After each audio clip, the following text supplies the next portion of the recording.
तो ताइफ का एक बंदा था जिसका नाम था मुख्तार सकफ़ी।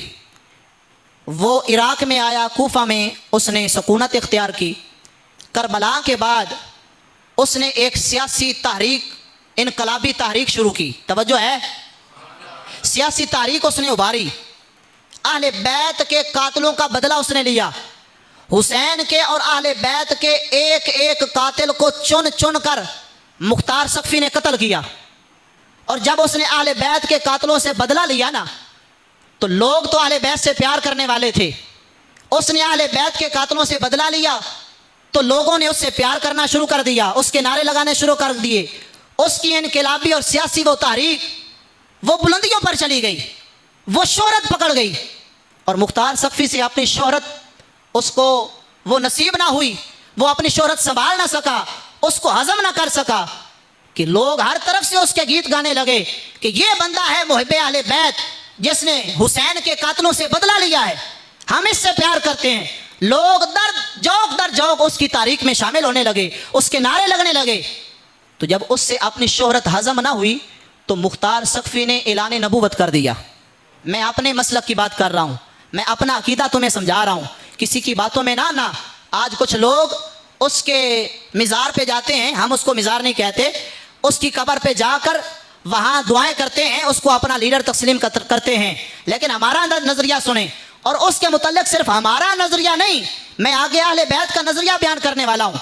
किताब का नाम है अत-तबक़ात, किताब का नाम है तहज़ीबुल कमाल। इन दोनों किताबों में, बल्कि तीसरी किताब का हवाला भी नोट कर लें, सियर-ए-आलम नुबला के अंदर भी ये रिवायत मौजूद है।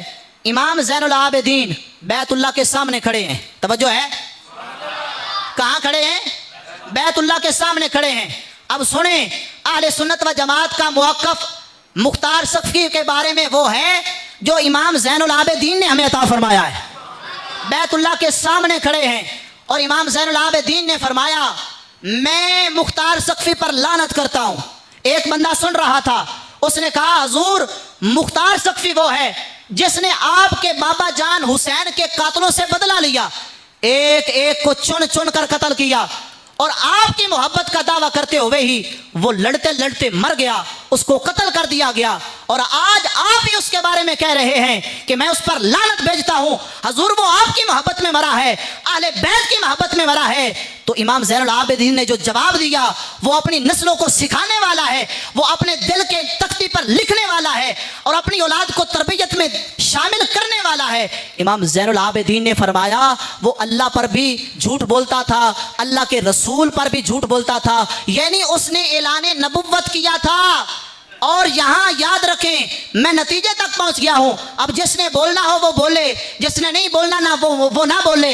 इमाम ज़ैनुल आबिदीन हमें सुन्नियों को ये अकीदा देकर जा रहे हैं कि अहले बैत से प्यार वो कबूल किया जाएगा जो मुस्तफ़ा नाना जान की शरीयत में रहकर किया जाएगा।